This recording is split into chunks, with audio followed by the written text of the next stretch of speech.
So the Pharisees, there's two sects of kind of religious groups in that first century area.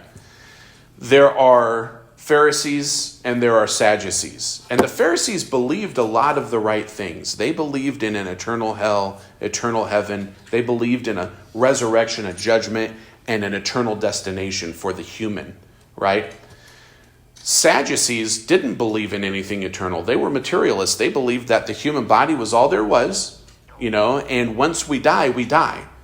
But God still expects us to live right while we're alive.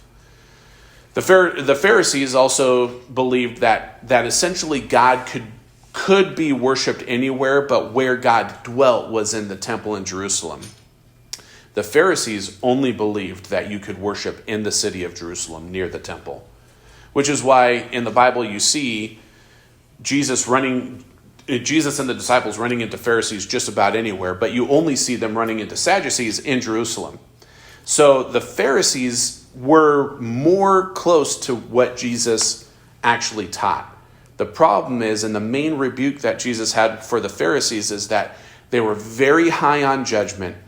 They were very, very high on keeping the standard to such a degree that it made it impossible to, in already impossible standard, it made it even more impossible to the point where, because on Sabbath, you weren't supposed to do any work. They determined a number of steps you could take outside of your home in order to keep this law, which in the Bible just says, remember the Sabbath and to keep it holy.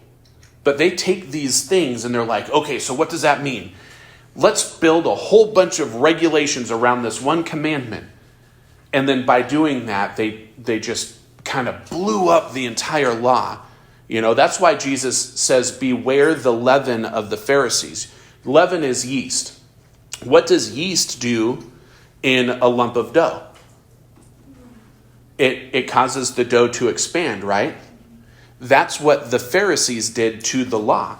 They took the Old Testament law and they added their own leaven into it, and it caused that law to expand way beyond what God actually intended.